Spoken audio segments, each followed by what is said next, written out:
दशरथ जी को वैसे ही तड़प कर प्राण त्यागने का श्राप हुआ था, वैसे ही तड़प कर प्राण त्यागे। सब कुछ छोड़ दिया सत्संग के प्रभाव से, परंतु कुछ समय बाद पता चला कि वो किसी लाइलाज बीमारी से ग्रसित हो चुका है। पर महाराज जी, जब वो सत्य मार्ग पर आ गया है, उसे इस भयंकर दुख का सामना क्यों करना पड़ रहा है? हाँ, क्योंकि हमने बम्बूल बोया है तो कांटा तो लगेगा ना। तुम कितना सतमार्ग में आए होते तो तुम जान रहे हो, लेकिन इस शरीर की हम बात कर रहे हैं। बचपन से भगवत मार्ग में कभी किसी को ऐसे चोट पहुंचाई हो, ऐसा हो नहीं सकता। 13 वर्ष की अवस्था में घर से भगे थे। आज जो भी शरीर की अवस्था है ऐसे ही चले, दोनों किडनी फेल है ना।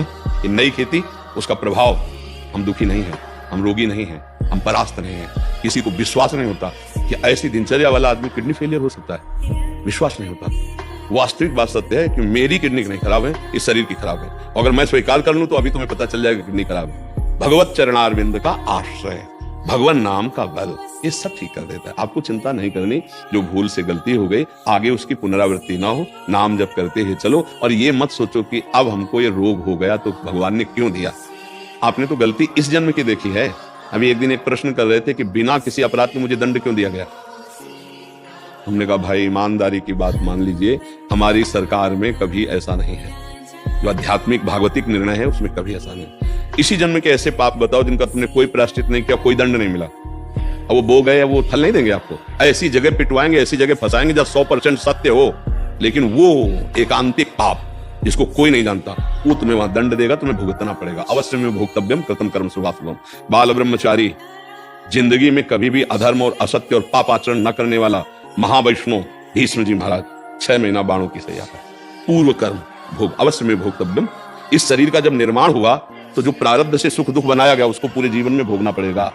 अब जो हमारे अच्छे कर्म हैं वो पूर्व कर्मों को भस्म करेंगे। नवीन कर्म अच्छे हैं इसलिए हमें भगवत प्राप्ति हो जाएगी। लेकिन हमें पूर्व कर्मों से जब शरीर निर्माण किया गया तो उसमें 2 रखे गए थे, पाप और पुण्य। तो पुण्य का प्रताप अलग सुख, उन्नति जय, पाप का प्रताप पराजय अवनति दुख।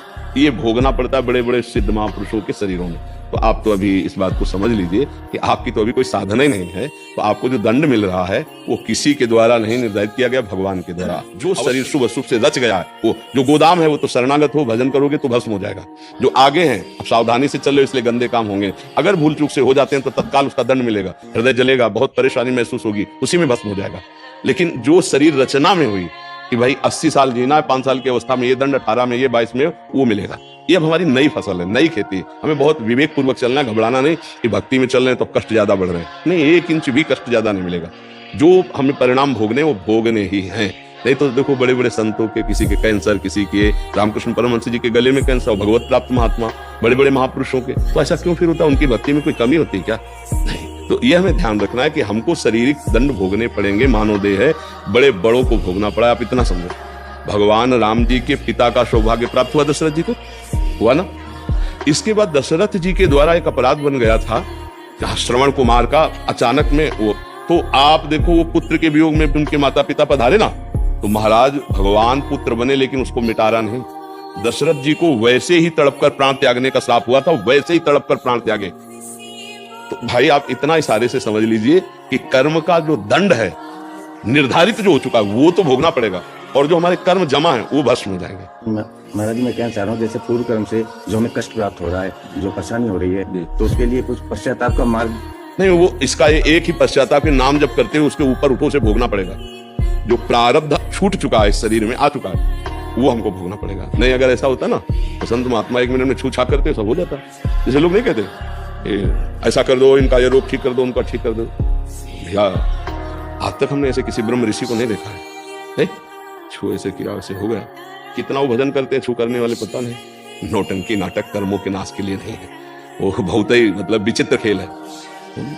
बोले तुम्हें अमुक रोग है? बोले हाँ। ठीक?